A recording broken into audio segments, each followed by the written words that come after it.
বিসমিল্লাহিররহমানিররহিম।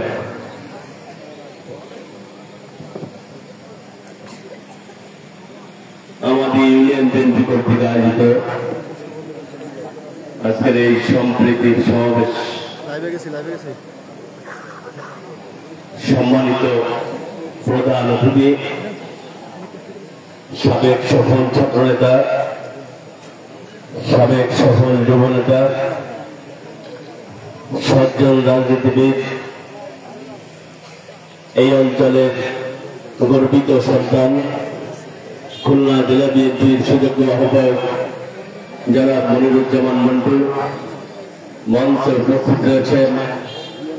খুলনা জেলা বিএনপির অন্যতম যুগ্ম আহ্বায়ক, সাবেক ছাত্রনেতা, রূপসাগরের কৃতি সন্তান মোল্লা খায়রুল ইসলাম আমাদের মাঝে উপস্থিত রয়েছেন। বাংলাদেশ জাতীয়তাবাদী দল কাইকচা উপজেলা শাখার সুযোগ্য আহ্বায়ক, স্বনামধন্য চিকিৎসক ডাক্তার আব্দুল মজিদ উপস্থিত রয়েছেন। বাংলাদেশ জাতীয়তাবাদী দল খুলনা জেলা শাখার অন্যতম সদস্য, ডুমুরিয়া উপজেলা বিএনপির সাবেক যুগ্ম আহ্বায়ক শেখ হাফিজুর রহমান উপস্থিত রয়েছেন। খুলনা জেলা বিএনপির অন্যতম সদস্য মনিরুজ্জামান বেল্টু, আশরাফুল ইসলাম নূর সহ জেলা বিএনপির নেতৃবৃন্দ এখানে উপস্থিত রয়েছেন। বাংলাদেশ জাতীয়তাবাদী দল পাইকগাছা পৌর কমিটির সুযোগ্য আহ্বায়ক আসলাম পারভেজ, কয়রা উপজেলা বিএনপির সাবেক যুগ্ম আহ্বায়ক আবুল হাসান, পাইকগাছা পৌর বিএনপির পাইকগাছা উপজেলা বিএনপির সুযোগ্য সদস্য সচিব সাবেক ছাত্রনেতা এমদাদুল হক উপস্থিত রয়েছেন। পাইকগাছা পৌর বিএনপির সিনিয়র যুগ্ম আহ্বায়ক সেলিম রেজা লাকি, খুলনা জেলা স্বেচ্ছাসেবক দলের সাবেক ভারপ্রাপ্ত সভাপতি আনোয়ার হোসেন আনো সহ খুলনা জেলা বিএনপি, পাইকগাছা ও কয়রা উপজেলা বিএনপি ও তার অঙ্গ সহযোগী সংগঠনের বিভিন্ন পর্যায়ের নেতৃবৃন্দ সকলকে আমার ব্যক্তিগত পক্ষ থেকে আমাদের প্রিয় নেতা মন্টু ভাইয়ের প্রাণপ্রিয় সংগঠন বাংলাদেশ জাতীয়তাবাদী দল খুলনা জেলা শাখার পক্ষ থেকে সকলকে শুভেচ্ছা অভিনন্দন জানাচ্ছি। প্রিয় ভাইয়েরা আমার, সারা দেশে আমাদের নন্দিত নেতা বিএনপির ভারপ্রাপ্ত চেয়ারম্যান তারেক রহমানের নির্দেশে সম্প্রীতি সমাবেশ অনুষ্ঠিত হচ্ছে। তারই ধারাবাহিকতায় আজকে আমরা আমাদের ইউনিয়নে এসেছি। আমি শুরুতেই বলতে চাই, রক্তে ভেজা সিক্ত মাটি, শিশির ভেজা ঘাস, বুকের মাঝেই বহন করি শহীদ জিয়ার লাশ। বাংলাদেশ জাতীয়তাবাদী দলের প্রতিষ্ঠাতা চেয়ারম্যান, বহুদলীয় গণতন্ত্রের প্রবর্তক, সাবেক সফল রাষ্ট্রপতি শহীদ রাষ্ট্রপতি জিয়াউর রহমান এদেশের মানুষের কল্যাণে বাংলাদেশ জাতীয়তাবাদী দল গঠন করেছিলেন। প্রিয় ভাইয়েরা আমার সিনিয়র নেতৃবৃন্দ রয়েছে, যার বক্তব্য শোনার জন্য অধীর আগ্রহে আপনারা যারা অপেক্ষা করছেন। আমাদের প্রিয় নেতা মন্টু ভাইয়ের বক্তব্য শুনবেন। আমি দু একটি কথা বলে আমি আমার বক্তব্য শেষ করব। প্রিয় ভাইয়েরা আমার, দেশের এই ক্রান্তি লগ্নে খুলনা জেলা বিএনপির অভিভাবক যাকে নির্ধারণ করেছেন আমাদের প্রিয় নেতা আগামী দিনের রাষ্ট্রনায়ক তারেক রহমান, উনি কিন্তু বুঝে শুনেই খুলনা জেলা বিএনপির দায়িত্বভার আপনাদের প্রিয় সন্তান মনিরুজ্জামান মন্টু ভাইয়ের হাতে তুলে দিয়েছেন। কারণ উনি জানেন যে আমি যদি খুলনা জেলা বিএনপির নেতৃত্ব একজন ক্লিন নামধারী নেতার কাছে দিতে পারি, তাহলে আমার খুলনা জেলা বিএনপি নিরাপদ থাকবে। সেটি মাথায় রেখে আমাদের প্রিয় নেতা তারেক রহমান মন্টু ভাইয়ের হাতে আহ্বান অর্পণ করেছেন। আমি বলতে চাই এই অঞ্চলের মানুষ আসলে ভাগ্যবান, কারণ শহীদ জিয়ার আদর্শ, খালেদা জিয়ার আদর্শ, 19 দফা কর্মসূচি, 71 দফা কর্মসূচি বুকে লালন করে এই সুদূর কয়রা পাইকগাছা থেকে খুলনা শহরে যে আন্দোলনের ইতিহাস এবং ঐতিহ্য রয়েছে, তার ভিতর কয়রা পাইকগাছাবাসীর অনেক অবদান রয়েছে। এটা আসলে অনেক কষ্টসাধ্য। এখান থেকে যে বিএনপির ভাবমূর্তি ধরে রাখার জন্য, রাজপথে আন্দোলন সংগ্রাম করার জন্য যে কতটা কষ্টকর, তা খুলনা জেলার অন্যান্য উপজেলা এবং পৌরসভার নেতৃবৃন্দ কিন্তু এই অঞ্চলের মাটিতে পা না রাখলে তারা কিন্তু বুঝতে পারবে না।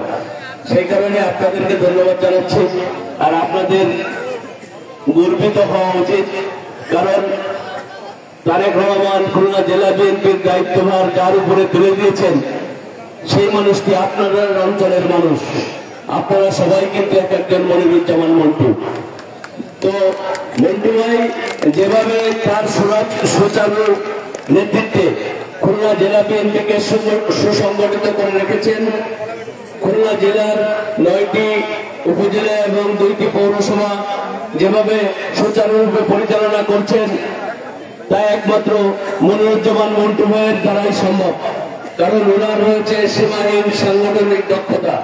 উনি ছাত্রদল পরিচালনা করেছেন, যুবদল পরিচালনা করেছেন, এখন বাংলাদেশ জাতীয়তাবাদী দল খুলনা জেলা শাখা পরিচালনা করছেন।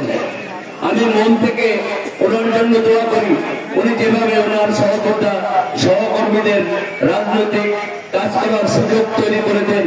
ইতিপূর্বে এই ধরনের সুযোগ অনেকেই তৈরি করে দেয় না। আমাদেরকে এমন ভাবে পরিচালনা করেন, এমন ভাবে সহযোগিতা করেন, আমরা খুবই আনন্দিত এবং গর্বিত। আপনাদেরও গর্বিত হওয়া উচিত, আরো আনন্দিত হওয়া উচিত। আমি একটা কথা বলে আমি আমার বক্তব্য শেষ করতে চাই। আমাদের আশা আকাঙ্ক্ষার প্রতিটা আগামী দিনের রাষ্ট্রনায়ক, আগামী দিনের ভাবি প্রধানমন্ত্রী নন্দিত জননেতা তারেক রহমান যদি আপনাদের এই কষ্টের ভাব মনিরুজ্জামান মন্টুকে ধানের শীষ প্রতীক তুলে দেন, তাহলে আপনারা মন্টু ভাইয়ের জন্য কি করবেন? হাত তুলে রাখবেন। আমি মনে প্রাণে বিশ্বাস করি, যদি তারেক রহমান আমাদের এই গর্বের ধন মনিরুজ্জামান মন্টুর হাতে ধানের শীষ তুলে দেন, তাহলে মনিরুজ্জামান মন্টুর অঞ্চলের মানুষ কখনো তারেক রহমানকে খালি হাতে ফিরিয়ে দেবেন না। যারা এখানে কষ্ট করে দীর্ঘ সময়ে এই মন্টু ভাইয়ের বক্তব্য শোনার জন্য অধীর আগ্রহ অপেক্ষা করছেন, তাদেরকে আমি ধন্যবাদ জানাচ্ছি। একই বৃন্তে 2টি ফুল, হিন্দু মুসলমান, হিন্দু আমার চোখের মনি, মুসলমান আমার প্রাণ। হিন্দু মা বোনেরা, দিদি বৌদিরা দীর্ঘ সময় অপেক্ষা করছেন, আমাদের মা বোনেরা অপেক্ষা করছেন। আপনাদের সকলকে আমার সংগঠনের পক্ষ থেকে, মন্টু ভাইয়ের পক্ষ থেকে শুভেচ্ছা জানিয়ে আগামী দিনে আমরা নিশ্চয়ই ব্যালটের মাধ্যমে মন্টু ভাইকে এমপি হিসেবে দেখতে চাই। সকলকে ধন্যবাদ। বাংলাদেশ জিন্দাবাদ। আমাদের মাঝে আরো উপস্থিত আছেন পাইকগাছা উপজেলা বিএনপির আহ্বায়ক কমিটির অন্যতম সদস্য বাবু তুষারকান্তি মন্ডল, উপস্থিত আছেন পাইকগাছা উপজেলা বিএনপির যুগ্ম আহ্বায়ক সাবেক ছাত্রনেতা আবুল হোসেন, উপস্থিত আছেন পাইকগাছা উপজেলা বিএনপি সদস্য অ্যাডভোকেট ইব্রাহিম হক, উপস্থিত আছেন পাইকগাছা উপজেলা বিএনপির অন্যতম সদস্য সরদার ফারুক হোসেন, উপস্থিত আছেন কয়রা উপজেলা কৃষক দলের আহ্বায়ক এস.এম. গোলাম রাসূল, উপস্থিত আছেন বাগান ইউনিয়ন বিএনপির সাবেক সভাপতি এস.এম. আব্দুর রহিম, সাবেক সাধারণ সম্পাদক রফিকুল ইসলাম, মহেশপুর ইউনিয়ন বিএনপির সাবেক সহসভাপতি হাবিবুর রহমান, সাবেক সাধারণ সম্পাদক রফিকুল ইসলাম। প্রিয় বন্ধুগণ, এখন আপনার সামনে বক্তব্য রাখবেন খুলনা জেলা বিএনপির অন্যতম যুগ্ম আহ্বায়ক, কয়রা পাইকগাছার দায়িত্বপ্রাপ্ত নেতা, আমাদের শ্রদ্ধাভাজন প্রিয় বড় ভাই জনাব মোল্লা খায়রুল ইসলাম। বক্তব্য রাখছেন বিসমিল্লাহির ঐতিহ্যবাহী কয়রা উপজেলার আমাদের ইউনিয়ন কর্তৃক আয়োজিত আমাদের শান্তি সমাবেশের প্রিয় সভাপতি আপনাদের সন্তান মাটির শ্রেষ্ঠ সন্তান আপনাদের দিকে তাকিয়ে যে ছেলেটিকে একসময় ছাত্র দলের দায়িত্ব দিয়েছিল খুলনা জেলার যুব দলের দায়িত্ব পালন করেছে, বিএনপির দায়িত্ব পালন করেছে, এখন জেলা বিএনপির পরিপূর্ণ দায়িত্ব পালন করছে। সেই ছেলেটি সেই প্রিয় মানুষ আপনাদের সন্তান নিশ্চয় আপনার গর্বিত নয় কি? যারা নাম বলেন মন্টু আর মা বোনেরা কি মন্টু ভাইকে চিনেন আপনার সন্তানকে? মন্টু আজকের অনুষ্ঠানে সম্মানিত প্রধান অতিথি আমার বন্ধুরা মঞ্চের বৈশিষ্ট একসাথ জেলা উপজেলা বা অঙ্গসংগঠনের নেতৃবৃন্দ। মেঘের অবস্থা ভালো না, সকাল বড়টাই চোখ আমরা আসতে যে বৃষ্টির পড়তে হয়েছিল। প্রিয় এই এলাকাবাসী ভাই বোনেরা এবং দিদিরা, দীর্ঘ দুপুর থেকে আপনার কষ্ট করছেন, আমরা সংবাদ পাচ্ছি। এই জন্য জেলা বিএনপির পক্ষ থেকে আপনাদেরকে শুভেচ্ছা কৃতজ্ঞতা প্রকাশ করছি। অনেক কষ্ট করে বসে আছেন ঐতিহ্যবাহী স্কুলের মাঠে। বন্ধুরা, ঘরের সন্তান যদি বড় হয় সেই সন্তানকে নিশ্চয়ই লালন পালন করে আপনারা মানুষের মতো মানুষ গড়ে তুলবেন, নয় কি?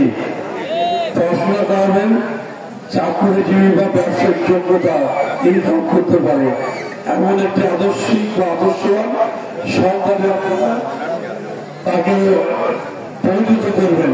বাবা এবং গার্ডিয়ান হিসেবে, মা হিসেবে এই দায়িত্বটি আপনার নয় কি? তো মন্টুর মধ্যে আপনাদের সেই জন্ম নেওয়া ছোট্ট সন্তান বড় হয়েছে, আপনাদের মাঝে নেতৃত্ব করছেন খুলনা জেলার, শুধু কলেজের কাছে নাই, খুলনা জেলা নেতৃত্ব করছেন। কথাগুলো বলার উদ্দেশ্য জেলা বিএনপিতে কিন্তু প্রধান দুটি পদ কিন্তু আপনাদের অঞ্চলে ময়দান মন্ত্রণ করার এবং ইসলাম সব আমাদেরকে দিয়েছে জেলা বিএনপি। মানে বিএনপি ভদ্রতা, যোগ্যতা, শিক্ষিত, মার্জিত নেতৃত্ব দেখেই কিন্তু নেতৃত্ব দিয়েছে। একটি কথা আমি আপনাদের কাছে ওয়াদা করতে চাই, ইনশাআল্লাহ আপনারা কিন্তু অতীতে ভাড়াটিয়া প্রার্থীর পক্ষে কিন্তু জাতীয় সংসদ নির্বাচন করতে হয়েছে না? তাদের শিশুর পক্ষে কি নির্বাচন করতে পারছেন? জোরে বলেন। আচ্ছা, আমি যে কথাটুকু বলতে চাই, ইনশাআল্লাহ আগামী জাতীয় সংসদ নির্বাচনে দেশ থেকে বেগম খালেদা জিয়া তারুণ্যের অহংকার আমাদের প্রিয় আগামী দিনের প্রধানমন্ত্রী বিএনপির ভারপ্রাপ্ত চেয়ারম্যান জনাব তারেক রহমান এই অঞ্চলে ধানের শীষের প্রার্থী দিবে এবং আপনাদের সন্তানকেই এই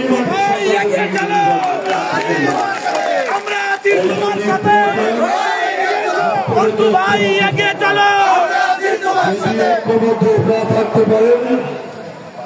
আপনারা যদি গণমানুষের নেতৃত্ব তৈরি করতে পারেন, সেন্টিমেন্ট করতে পারেন, আপনাদের এই বাড়ির সন্তানদেরকে মহান জাতীয় সংসদে নেওয়া সম্ভব। যে কারণে আপনাকে ঐক্যবদ্ধ থাকতে বিরোধীরা বছরকে বছর, যুগকে যুগ ভাড়াটিয়া প্রার্থীর পক্ষে কাজ করেছেন। এবার ঘরের সন্তানের পক্ষে আপনাকে কাজ করতে হবে। বিএনপি এমন ভাবে ধান শেষের প্রার্থী হবে, জয়ী হতে পারবেন না আপনারা? বিশ্বাস আছে?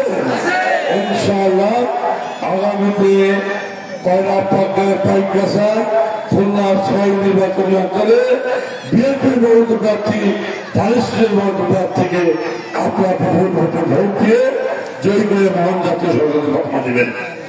বন্ধুরা আমার, বাংলাদেশ থেকে ফ্যাসিবাদ মুক্ত হয়েছে, স্বৈরাচার মুক্ত হয়েছে, লুটেরা মুক্ত হয়েছে। অর্থ লুটপাটকারী নিধনকারী পাচারকারীরা মুক্ত হয়েছে, কিন্তু ফ্যাসিবাদের দোষরা কিন্তু মুক্ত হয় নাই। সাথে আরো কিছু দালাল চক্র রয়েছে যাদের কথা না বলে নয়। যেমন দীর্ঘদিন আমাদের ঘরে, আমাদের বুকে, আমাদের কাঁধে বসে থেকে নিজেদের অস্তিত্ব ঠিক রেখেছে, যারা নাকি আমার মা বোনদের বাড়িতে বাড়িতে গিয়ে বেহেশতে জান্নাতের টিকিট বিক্রি করছে। এই দল না করলে বেহেশতে যাওয়া যাবে না। নাউজুবিল্লাহ, নাউজুবিল্লাহ।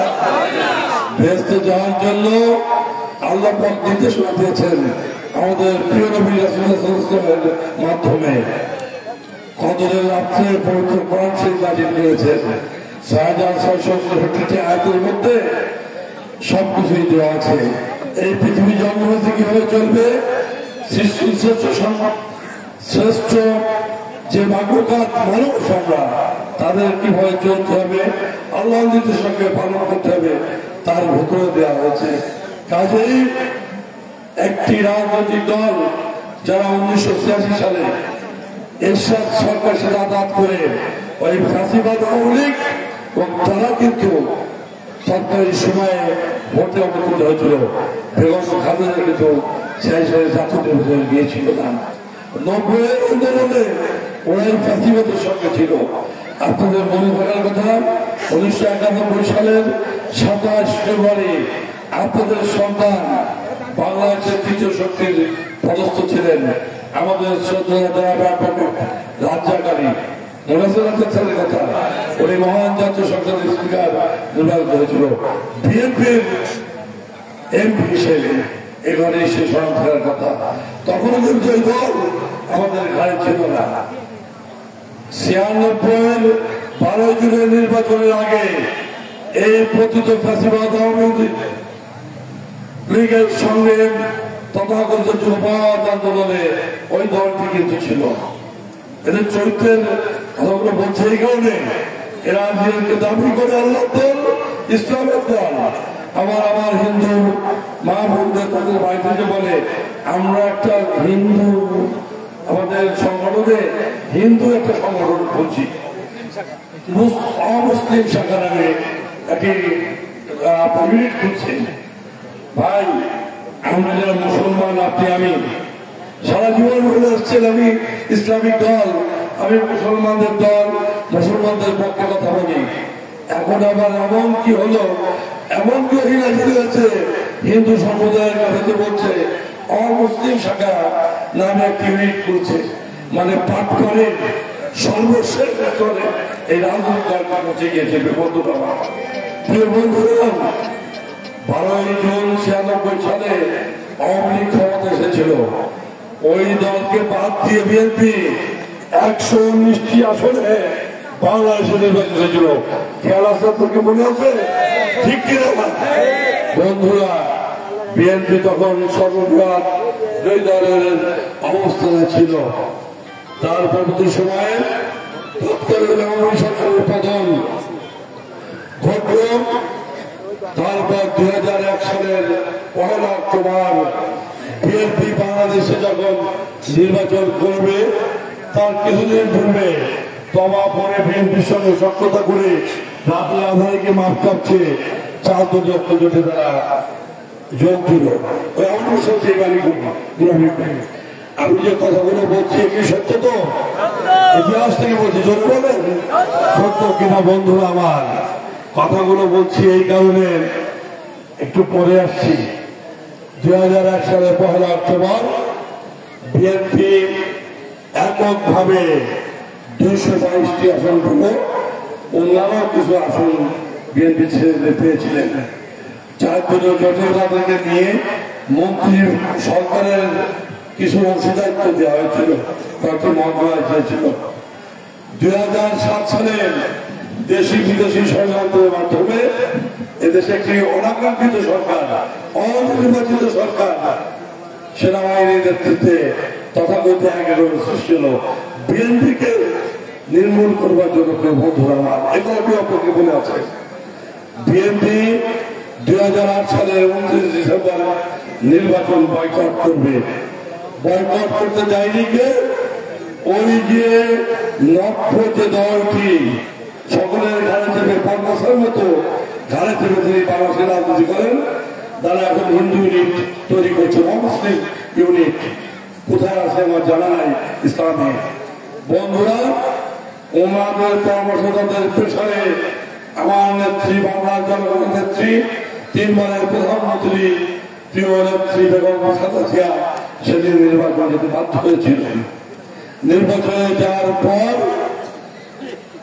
এদেশে তথাকথিত একটি ভোটের মাধ্যমে 2009 সালের 29 ডিসেম্বর বিএনপিকে মাত্র 28টি আসনে নির্বাচিত করেন। আর ওই দল ছিল একটি।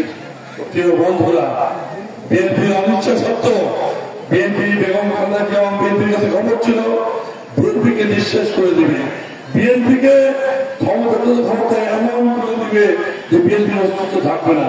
তারপরে বাংলাদেশের মানুষ জোর করে যেখানে নেওয়া ভোট পাঠতে পারেনি সেখানেই নিয়ে আমরা 29টা আসন আমরা পেয়েছিলাম 2009 সালের 29শে ডিসেম্বর ভোট দিলাম। তারপর থেকে ফাঁসিবাদ ক্ষমতায় 15 বছর 8টি মাস গুম করেছে, হত্যা করেছে, নির্যাতন করেছে, মামলা দিয়েছে। বিএনপি বা বিরোধী দলে যারা ছিলেন সমর্থক পর্যন্ত ব্যবসা বাণিজ্য নিজেদের জমি রক্ষণাবেক্ষণ করে খেতে পারেন নাই, এমন অত্যাচার করেছে। প্রিয় বন্ধুরা, ওই রাজনৈতিক দলটি যখন নিষিদ্ধ হয়েছিল ওই সরকারটাই ওই দলটি বিএনপির ঘাড়ে চড়ে দীর্ঘ 16টি বছর 17টি বছর রাজনীতি করেছে। এখন আবার ওনাদের ক্ষমতায় যাওয়ার শক্ত সাত জেগেছে। ওটা গ্রামের গঞ্জে যে বলছে বিএনপি আওয়ামী লীগ মুদ্রা রিপিট। আর আমাদের হিন্দু সম্প্রদায়ের ভাই বোনদেরকে যে বলছে অমুসলিম ইউনিট আমরা গঠন করছি। একটি রাজনৈতিক দলের চরিত্র কি হতে পারে আমি 86 সাল থেকে 2025 সালের এই দিন প্রথম কিঞ্চিত ব্যাখ্যা করলাম। বলতে পারলাম কথাগুলো বলছি এই কারণে একটি রাজনৈতিক নেতৃত্ব থাকতে হবে, রাজনৈতিক দলের আদর্শ থাকতে হবে। একটি আদর্শের উপরে আমাদের আদর্শ শহীদ জিয়া রহমান যিনি বিএনপির প্রবক্তা যিনি দিয়ে গিয়েছেন, বাংলাদেশি জাতীয়তাবাদে আমরা বিশ্বাসী। বাংলাদেশি জাতীয়তাবাদটা কি? বাংলাদেশের ৫,৫৯৮ বর্গ কিলোর মধ্যে হিন্দু, বৌদ্ধ, খ্রিস্টান, মুসলমান যে উপজাতি যারাই শরীর রাখেন আমরা সকলে মিলে এই দলের মেম্বার দলটি করবো। বাংলাদেশিরা বাংলাদেশে বসবাস করি। আমরা কোন জাতীয়বাদী ইসলামিক দলের কোন ইউনিট গঠন করি নাই, জাতীয়তাবাদী দলের কোন হিন্দু ইউনিট গঠন করার প্রয়োজন নাই। আমাদের সংবিধান, দলীয় সংবিধান ব্যবস্থা দিয়েছে শহীদ জিয়া রহমান যে আমরা যারা এই দেশে বসবাস করি, মানচিত্রে বসবাস করি, আমরা তাদেরকে এই দলটি করবো। প্রিয় বন্ধুরা, বক্তব্য দীর্ঘায়িত করবো না। সংগঠনে বলতে চাই মহান জাতীয় সংসদ নির্বাচন এসেছে, প্রতিদিন সরকারের দর্শনও আছে, প্রশাসনও আছে। কাজেই বিএনপি এখন কিছু তাদের শরিক আর বিএনপি নেতা কর্মী সমর্থক ভাই বোনেরা অগণিত বাংলাদেশে আছেন। এই নিয়ে কিন্তু আমাদের পরিবার ওদেরকে ওদের ষড়যন্ত্রকে প্রতিহত করতে হবে। আগামী মহান জাতীয় সংসদ নির্বাচন আগামী ফেব্রুয়ারি মাসে ইনশাআল্লাহ হতে যাচ্ছে। আমরা আপনাদের কাছে আহ্বান জানাবো, এই কয়লা ব্যাংকের বাড়ি থেকে ধানের শীষ প্রতীকে আপনারা ভোট দিয়ে জয়ী করে মহান জাতীয় সংসদে এমপি পাঠাবেন। এই জন্য নেতা কর্মী সাধারণ মানুষ সমর্থক আপনাকে গ্রামে গঞ্জে মাঠে মাঠে কাজ করে যেতে হবে। আর এই নব্বই দায়িত্বকে প্রতিহত করতে হবে। এরা মুখে নেওয়া শেখ হাসিনার মতো হজ করেছে, তসবি নিয়ে বলেছিল না 96 সালে একবার ক্ষমা করেন, ক্ষমা ঠিকই বাংলাদেশে জনগণ করেছিল, কিন্তু ক্ষমাটা তো সেখানে গ্রহণ করতে পারে না। এই কারণে এইভাবে পলায়ন করতে হয়েছে। মানে একটা সরকারের 300 এমপি এবং মন্ত্রী পরিষদ পালিয়ে চলে গিয়েছে। প্রিয় বন্ধুরা, আমি বক্তব্য দীর্ঘায়িত করতে চাই না। আগামী জাতীয় সংসদ নির্বাচনে ধানের শীষ প্রতীকে আপনারা জয়ী করে এই অঞ্চল থেকে খোলা ছয় অঞ্চলকে থেকে ওই সংসদ সদস্য নির্বাচন করে মহান জাতীয় সভায় পাঠাবেন। এ আশাবাদ ব্যক্ত করে সকলের সুস্বাস্থ্য দিকে কামনা করছি। ভালো থাকবেন। আল্লাহ হাফেজ। বাংলাদেশ জিন্দাবাদ। শহীদ জিয়া খালেদা জিন্দাবাদ। আগামী দিনে প্রধানমন্ত্রী ভারপ্রাপ্ত চেয়ারম্যান জেলার তারেক রহমান জিন্দাবাদ। মনিরুজ্জামান বন্ধু জিন্দাবাদ। বন্ধুগণ, এক্ষুনি আমাদের প্রধান অতিথি সাহেব বক্তব্য রাখবেন। তার আগে আমি একটু পরিচয় করে দিচ্ছি। আমাদের মাঝে আরো উপস্থিত আছেন কয়রা ফুলা মহিলা দলের সাধারণ সম্পাদক সুরাইয়া পারভিন, কয়রা ফুলা বিএনপির সাবেক যুগ্ম আহ্বায়ক করিমুল আলম, খুলনা জেলা স্বেচ্ছাসেবক দলের সাবেক সহসভাপতি ডক্টর নুরুল ইসলাম খোকন। প্রিয় বন্ধুগণ, এখন আপনার সামনে গুরুত্বপূর্ণ বক্তব্য রাখবেন, যার বক্তব্য শোনার জন্য আপনারা অধীর আগ্রহে বসে আছেন খুলনা জেলা ছাত্র দলের সাবেক সাধারণ সম্পাদক, সাবেক সভাপতি, কেন্দ্রীয় ছাত্র সংসদের সাবেক সভাপতি, খুলনা জেলা যুব দলের সাবেক সভাপতি, কয়রা পাইক কিষাণ গর্ব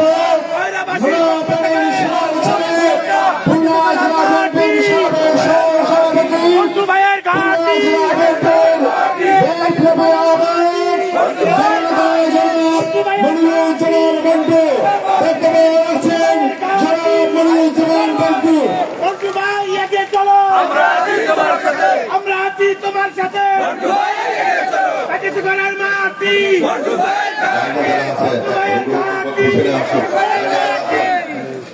মাঠের পিছনটা দাঁড়ান, সমাবেশটা সুন্দর দেখাবে।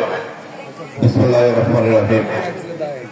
বাংলাদেশ জাতীয়তাবাদী দল কয়রা উপজেলার অন্তর্গত আমাদের ইউনিয়ন কর্তৃক আয়োজিত আজকের এই সম্প্রীতি সমাবেশের সম্মানিত সভাপতি, মঞ্চের ভূমিষ্ঠ খুলনা জেলা বিএনপির অন্যতম যুগ্ম আহ্বায়ক সাবেক ছাত্রনেতা মোল্লা খায়রুল ইসলাম, উপস্থিত রয়েছেন খুলনা জেলা বিএনপির যুগ্ম আহ্বায়ক সাবেক ছাত্রনেতা জনাব কামরুজ্জামান টুকু, উপস্থিত এই অঞ্চলের মানুষের কাছে অত্যন্ত পরিচিত খুলনা পাইকগাছা উপজেলা বিএনপির সুযোগ্য আহ্বায়ক প্রখ্যাত বিষয়ক ডক্টর আব্দুল মজিদ, সদস্য সচিব বারবার নির্বাচিত কাউন্সিলর ইমদাদুল হক, পাইকগাছা পৌর বিএনপির সংগ্রামী আহ্বায়ক আসলাম পারভেজ, সেলিম রেজা লাকি, কামাল আহমেদ সেলিম নিয়াজ, উপস্থিত রয়েছেন খুলনা জেলা বিএনপির আহ্বায়ক কমিটির সুযোগ্য সদস্য আবুদুর রহমান, সাদাত হোসেন ডাবলু, মনিরুজ্জামান বেল্টু সহ সম্মানিত নেতৃবৃন্দ, অঙ্গ সহযোগী সংগ্রামী নেতৃবৃন্দ, সামনে উপস্থিত বিএনপি অঙ্গ সহযোগী সংগঠনের নেতৃবৃন্দ এবং এই অঞ্চলের ভাই বোনেরা, আসসালামু আলাইকুম। দীর্ঘক্ষণ আপনারা অপেক্ষা করেছেন আজকের এই সমাবেশে বক্তাদের বক্তব্য শোনার জন্য। আমি আপনাদেরই সন্তান, এ মাটির সন্তান।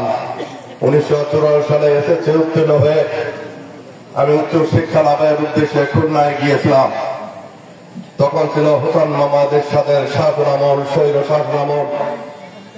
1 বছর 2 বছর অতিক্রম করতে না করতে তখন আমি নিজেই অনুধাবন করেছিলাম মহান মুক্তিযুদ্ধের মাধ্যমে অর্জিত আমার এই ভূখণ্ডে কোন স্বৈর শাসকের দীর্ঘস্থায়ী শাসন ব্যবস্থা থাকতে পারে না। এই বক্তব্যগুলো বিভিন্ন ছাত্র সংগঠনের তৎকালীন নেতৃত্বের কাছ থেকে শুনেছিলাম। আমি সেদিন অনুভব করেছিলাম, অনুধাবন করেছিলাম। আমি যে অঞ্চলে জন্মগ্রহণ করেছি এই অঞ্চলের মানুষ অবহেলিত, নির্যাতিত, নিপীড়িত। এই অঞ্চল থেকে যারা উচ্চ শিক্ষায় শিক্ষিত হতে খুলনা বা অন্য জায়গায় যায় তাদেরকে একটু পিছিয়ে রাখা হয় সামাজিক ভাবে। সেদিন আমি ভেবেছিলাম আমাকে রাজনীতিতে সম্পৃক্ত হতে হবে, তাহলে একজন সচেতন নাগরিক হিসাবে আমি দেশের জন্য কাজ করতে পারবো, এলাকার মানুষের জন্য কাজ করতে পারবো। এরপর নিজের বিবেকের কাছে বারবার যুদ্ধ করেছি। পরবর্তীতে আমি নিজেই অনুধাবন করতে সমর্থ হয়েছি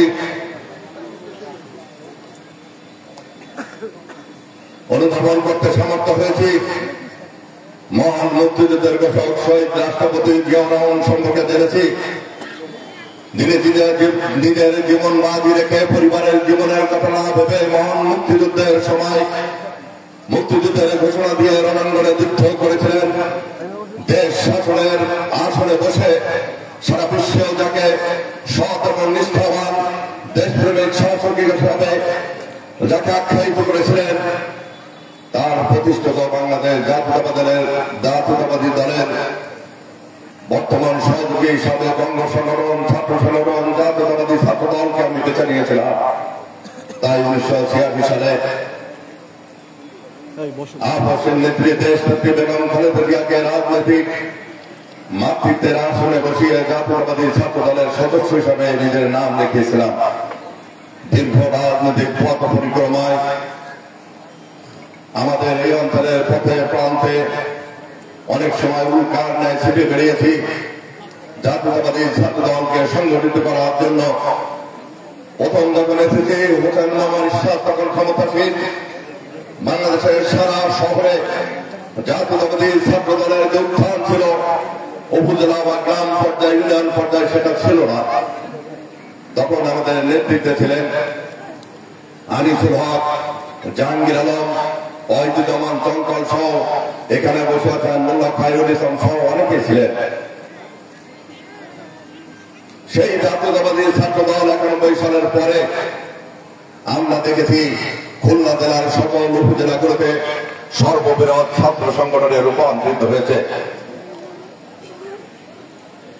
এটাই আমার রাজনীতির শুরু হওয়ার ইতিহাস।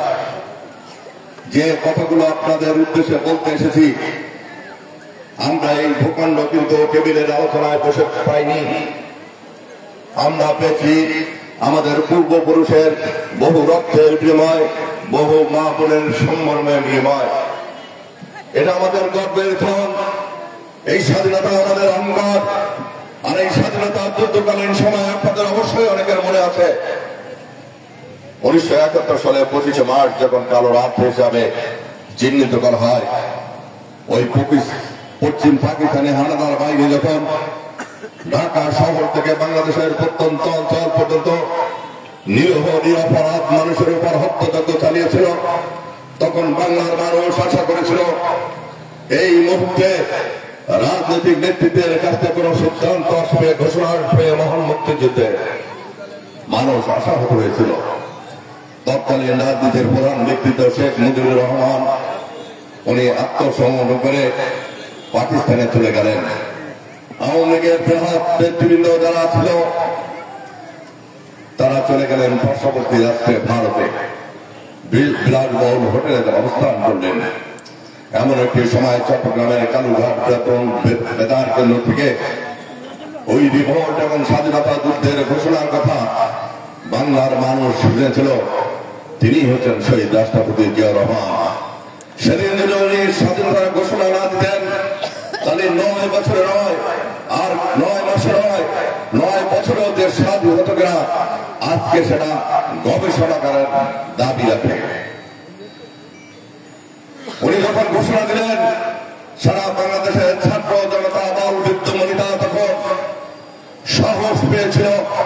টনিকের মতো তাদের ভিতরে শক্তি এবং সঞ্চারিত হয়েছিল। তারা ভেবেছিল এই পশ্চিম পাকিস্তানিদেরকে পরাজিত করার জন্য আমরা শুধু যুদ্ধ নয়, এদেশে জন্মগ্রহণকারী যারা সেনাবাহিনীতে রয়েছে, তৎকালীন ইপিআরে ছিল, পুলিশে ছিল, সকলেই হচ্ছে আমাদের সঙ্গে যুদ্ধ করবে। এই যে টনিকের মতো কাজের যে ঘোষণা, সেই ঘোষণা তখন বাংলার মানুষ আওয়ামী লীগের কাছে চেয়েছিল। ওরা সেদিন ব্যর্থ হয়েছে, আর আমাদের নেতা শহীদ রাষ্ট্রপতি জিয়াউর রহমান সেদিন সফল হয়েছিল। এরপরের ইতিহাস, দেশ স্বাধীন হলো 72 থেকে 75 সালের ইতিহাস, বাংলার মানুষের দুর্ভিক্ষের ইতিহাস, ফেলানিদের তখন অনেক মায়ের শাড়ির পরিবর্তে জাল পরিধান করার ইতিহাস। এই অঞ্চলের মানুষরাও আমরা ছোটবেলা শুনেছি ঢেঁড়া অথবা ভাতের মার খেয়ে দিনাতিপাত করা লাগতো 74-এর দুর্ভিক্ষে। এটা কেন হয়েছিল? হয়েছিল স্বাধীনতার পর শেখ পরিবারের সদস্য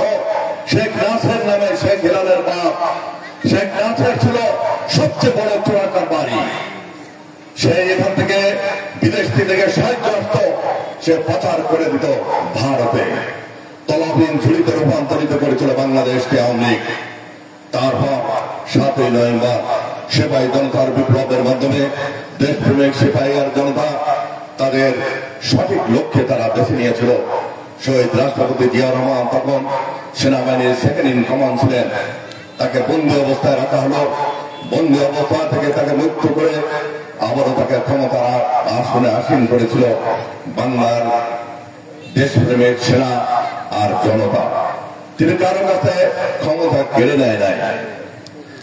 শহীদ রাষ্ট্রপতি জিয়া রহমান আসলেন, মাটি আর মানুষের সমন্বয়ে উৎপাদনের রাজনীতি শুরু করলেন। পতিত ভূমিতে নতুন করে ফসল উৎপাদন করলেন। খাল খননের মাধ্যমে 1 ফসল থেকে 2 ফসলে তিনি রূপান্তরিত করলেন। মিল ফ্যাক্টরিতে 1 শিফটের পরিবর্তে 3 শিফট চালু করলেন। বাংলার মানুষের মুখে আবার হাসি ফুটল। বাংলার জনগণ 1975 সালে 25শে জানুয়ারি শেখ মুজিব যে গণতন্ত্র হত্যা করে বাকশালের কায়েম করেছিল, একদলীয় শাসন ব্যবস্থা কায়েম করেছিল, সেই একদলীয় শাসন ব্যবস্থাকে 5ম সংশোধনের মাধ্যমে কবর দিয়ে বহুদলীয় গণতন্ত্র প্রতিষ্ঠা করেছিলেন। তিনি হচ্ছেন শহীদ রাষ্ট্রপতি জিয়া রহমান। আজকে যারা ইসলামের কথা বলেন, ইসলামের কথা বলা অন্যায় না, আমরাও বলি। মহান জাতীয় সংসদ পরিচালিত হয় সংবিধানের মাধ্যমে। বাংলাদেশের এই সংবিধানে সর্বপ্রথম বিসমিল্লাহির রহমানির রহিম লিখেছেন, তিনি হচ্ছেন আমাদের আদর্শের নেতা শহীদ রাষ্ট্রপতি জিয়া রহমান। আপনারা ইসলামের কথা বলেন, আপনার মক্কা শরীফে গিয়েছেন, তারা হজ করতে গিয়েছেন, দেখে ছায়া শীতল পরিবেশ ঠিক হয়েছে, যে গাছের মাধ্যমে আল্লাহর ইচ্ছায় তাকে ওরা জিয়া গাছ বলে। কারণ ওই নিম্ন শহীদ রাষ্ট্রপতি জিয়া রহমান লাগিয়েছিলেন। তাই কিয়ামতের পূর্ব মুহূর্ত পর্যন্ত এই পৃথিবীতে যতদিন মানুষ থাকবে, শহীদ রাষ্ট্রপতি জিয়া রহমানের নাম কোন মুসলমানের নাম বুক থেকে মুছতে পারবে না কেউ। এরপর আরো ইতিহাস, 9 বছর আপসহীন আন্দোলন সংগ্রামের মাধ্যমে দেশনেত্রী বেগম খালেদা জিয়া তিনি স্বৈরাচার এরশাদের বিরুদ্ধে আন্দোলন সংগ্রাম করলেন। এরশাদ নির্বাচিত সরকারকে হটিয়ে ক্ষমতা দখল করেছিল। ওই 9 বছরে অনেকেই এরশাদের সঙ্গে মাঝে মাঝে আঘাত করেছিল। নিজের কথায় নিজে শেখ হাসিনা জাতীয় বেঈমান ছেড়েছিল। আজকে তারা ইসলামপন্থী দল হিসেবে নিজেদেরকে দাবি করে 1986 সালে যখন দেশনেত্রী বেগম খালেদা জিয়া বলেছিলেন যে স্বৈরাচারের সাথে অধীনে বাংলাদেশের কোনদিন সুষ্ঠু নির্বাচন হতে পারে না, আমরা এই নির্বাচনে অংশগ্রহণ করব না, তখন জামাতে ইসলাম আর আওয়ামী লীগ ওই নির্বাচনে অংশগ্রহণ করে 86 সাল থেকে 90 সাল পর্যন্ত 4 বছর স্বৈরাচার এরশাদের এই শাসন ব্যবস্থা তারা দীর্ঘস্থায়ী করেছিল। আজকে যদি জাতি প্রশ্ন করে জামাতে ইসলাম আর আওয়ামী লীগের কাছে 86 সালে আপনারা নির্বাচনে না গেলে ওই বছরেই এরশাদের পতন হতো, তাহলে 86 সাল থেকে 90 সাল পর্যন্ত যে স্বৈর শাসন দেশে চলেছে তার জন্য দেশের ক্ষতি হয়েছে। এই ক্ষতির মাসুল আপনাদেরকে দিতে হবে, আপনাদেরকে কাঠ গড়ায় উঠানো হবে। এই প্রশ্নের উত্তর কিন্তু আপনারা দিতে পারবেন না। এরপর আপনারা জানেন 91 সালে জাতীয় সংসদ নির্বাচন, 90 সালে স্বৈরাচারের পতন ঘটল। 91 সালে জাতীয় সংসদ নির্বাচনে বিশেষ করে আমার মা বোনেদের ভোট দেশনেত্রী বেগম খালেদা জিয়ার প্রতীক ধানের শীষ সবচেয়ে বেশি পেয়েছিল। 91 থেকে 96 বিএনপি ক্ষমতাসীন। বিএনপি আমাদের আদর্শের নেতা শহীদ রাষ্ট্রপতি জিয়া রহমান এসে 19 দফা বাস্তবায়নের পরিকল্পনা করল, বাস্তবায়নের পদক্ষেপ দিল। 96 সালে আবারও আধিপত্যবাদীদের ষড়যন্ত্রের কারণে বিএনপিকে ক্ষমতার বাইরে রাখা হলো। 96 সাল থেকে 2001 সাল বাংলাদেশের অপশাসন শুরু হয়েছিল। আওয়ামী লীগের দুঃশাসন, স্বৈরাচারী শাসন তখনও বাংলার মানুষ দেখেছে। অর্থাৎ স্বৈরাচার সকল সময় স্বৈরাচার থাকে। স্বাধীনতার পরে তাদের যে ব্যবহার ছিল 96 থেকে 2001 সাল একই ব্যবহার মানুষ দেখেছে।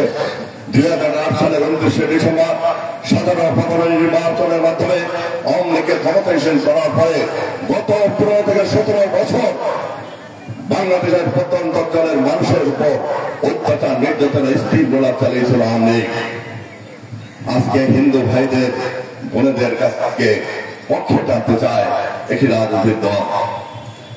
আমি বিনয়ের সাথে আমার মা বোনদেরকে কয়েকটি প্রশ্ন বলে দিতে চাই।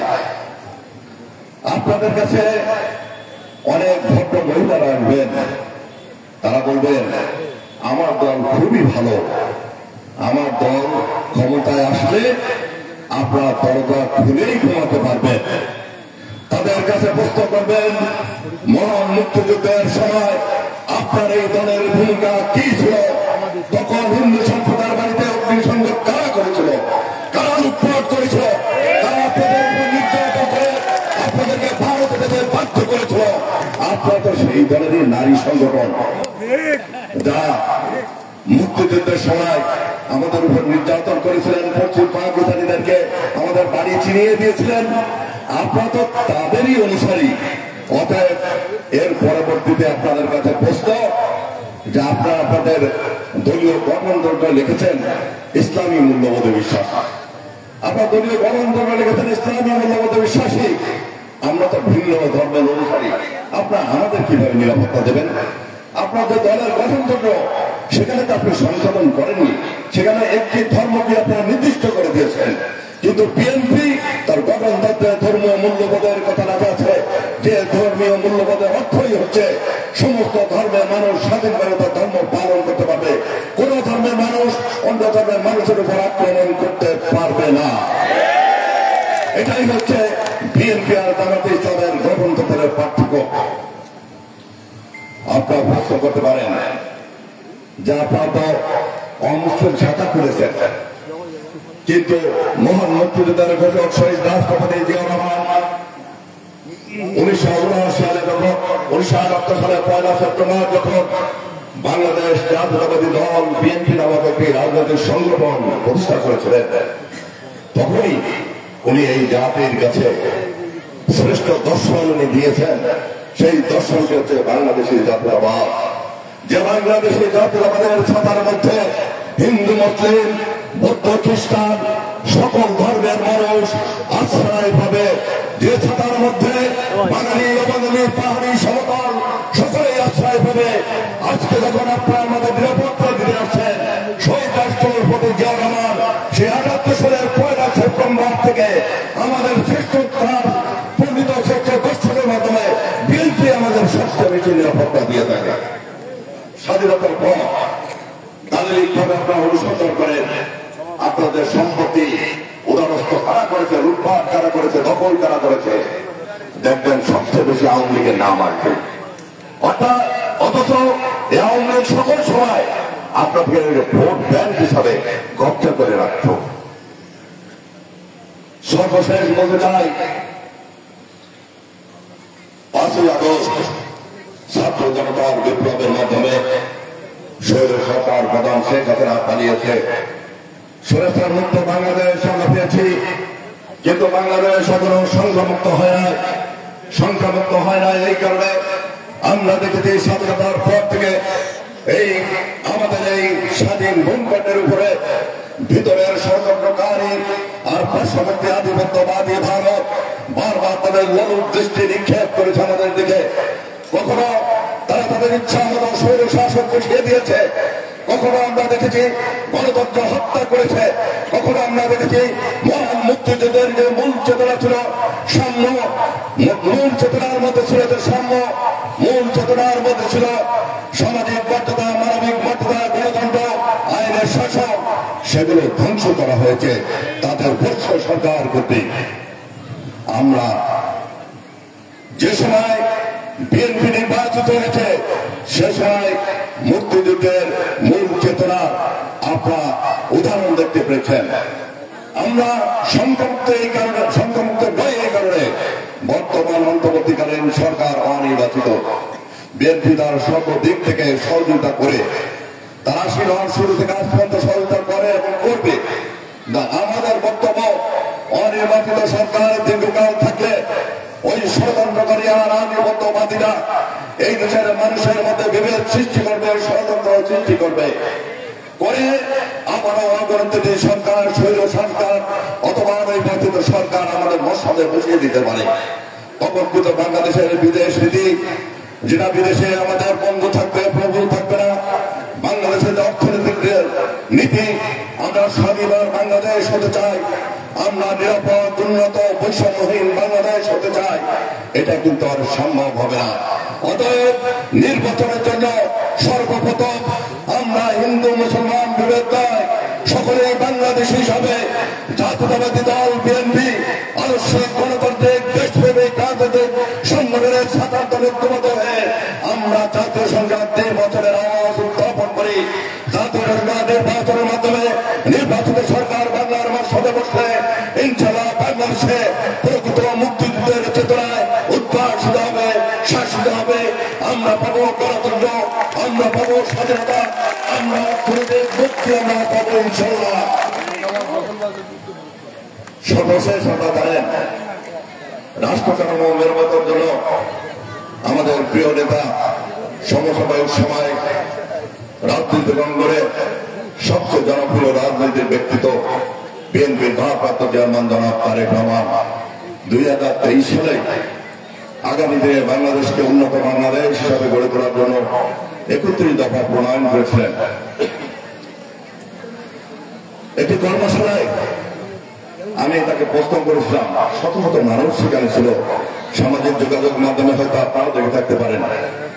আমি তাকে প্রশ্ন করেছিলাম, প্রিয় নেতা, আমার জন্ম এমন জায়গায় খুলনা 6 আসনের মধ্যে, যেখান থেকে ছোটবেলা থেকে আমি দেখেছি আমার অঞ্চলের মানুষরা লবণ পানিতে প্লাবিত হয়ে খুব কষ্টে দিনাতিপাত করে, প্রতি বছর এই ফেরিবাদ ভেঙে যায়। আমার এই অঞ্চলের মানুষ আর ত্রাণ চায় না, ওরা চায় টেকসই ফেরিবাদ আর পরিকল্পিত চিংড়ি চাষ আমাদেরকে করতে হবে। কারণ বর্তমান ভাইরাসের কারণে চিংড়ি চাষিরা পথের ভিখারি হয়ে যাচ্ছে। দুটো বিষয় উনি বললেন, মন্টু, চিংড়ির বিষয় আমি পরে জানাবো তোমাকে, তবে আমাদের টেকসই ফেরিবাদের পরিকল্পনা রয়েছে। সেদিন আমি বলেছিলাম, আমার এই মাতৃভূমির মানুষ যদি বিএনপি প্রতীক ধারে শেষ প্রতীকে বিজয়ী করে আমাদের মাতৃতুলনাতে দেশটাতে বেগম খালেদা জিয়া আমাদের ভারপ্রাপ্ত চেয়ারম্যান জনাব তারেক রহমানকে আমরা এই আসন উপহার দিতে পারি, ইনশাআল্লাহ আগামী দিনে এই অঞ্চল সবচেয়ে বেশি উন্নত অঞ্চল হিসেবে পরিণত হবে।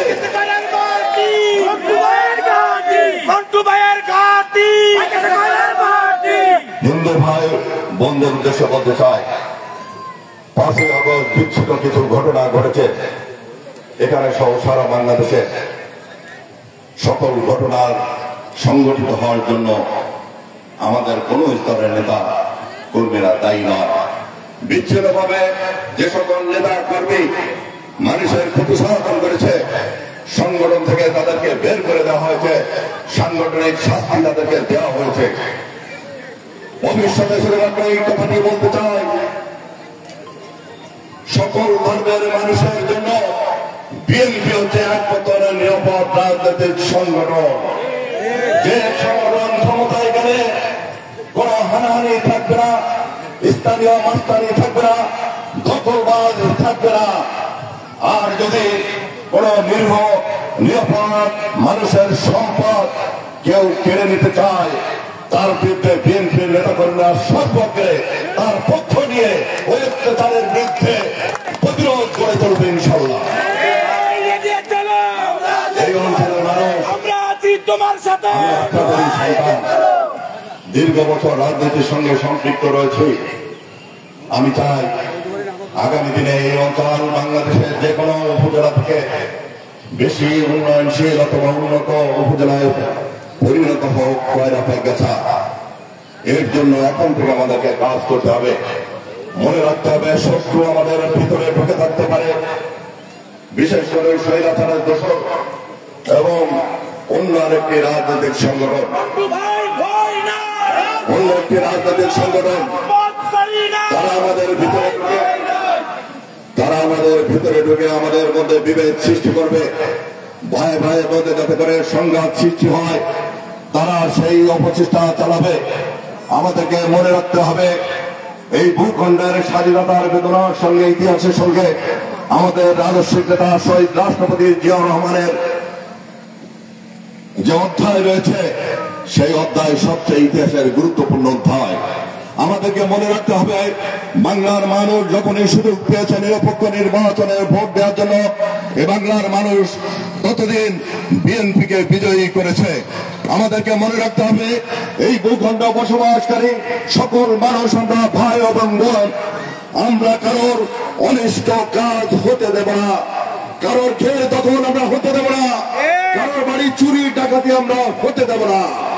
প্রশাসনের উদ্দেশ্যে বলতে চাই, বিএনপির কোন নেতা যদি অনৈতিক কোন তদবির আপনাদের কাছে করে, সঙ্গে সঙ্গে আমি জেলা বিএনপির আহ্বায়কের যে দায়িত্বে রয়েছে যতদিন, আমাকে বলবেন। কোন অনৈতিক কাজ এই মাটিতে আর হতে দেওয়া হবে না। প্রশাসনকে বলি, দুষ্ট লোক সব শ্রেণীর মানুষের মধ্যে থাকে। এই দুষ্ট লোকদের প্রশ্রয় দিয়ে আপনারা ভিন্ন লাভবান হওয়ার চিন্তা আর করবেন না। এটা কিন্তু আওয়ামী লীগের শাসন আমল না। আপনাদের তাই বলি, আপনারা প্রজাতন্ত্রের কর্মচারীর ভূমিকায় অবতীর্ণ হন, ন্যায় বিচারের পক্ষে থাকুন। আমরা বিএনপি আপনাদের পাশে থাকবো। দীর্ঘ বক্তব্য শুনে একটা ক্লান্ত আপনারা, সর্বশেষ বলতে চাই, আমি তো আপনাদের এই সন্তান। যতদিন বেঁচে থাকি এ মাটির মানুষের সঙ্গে আমার সম্পর্ক থাকবে অটুট ইনশাল্লাহ। আল্লাহ চাইলে আপনাদের সেবায় আমি সর্বক্ষণে নিয়োজিত থাকবো। তবে আমার শেষ আবেদন, সেই আবেদনটি হচ্ছে, আমি এই প্রত্যন্ত অঞ্চল থেকে যে জাতীয়তাবাদী ছাত্র দলের সকল পর্যায়ের পর এই বিএনপির নেত্রী দেশনেত্রী বেগম খালেদা জিয়া এবং বিএনপির ভারপ্রাপ্ত চেয়ারম্যান জনাব তারেক রহমান দিয়েছেন, যুবদলের সভাপতির মতো দায়িত্বশীল পদ আমাকে দিয়েছেন, বিএনপির আহ্বায়কের পদ দিয়েছেন। আপনাদের সন্তান হিসাবে আমি পেয়েছি।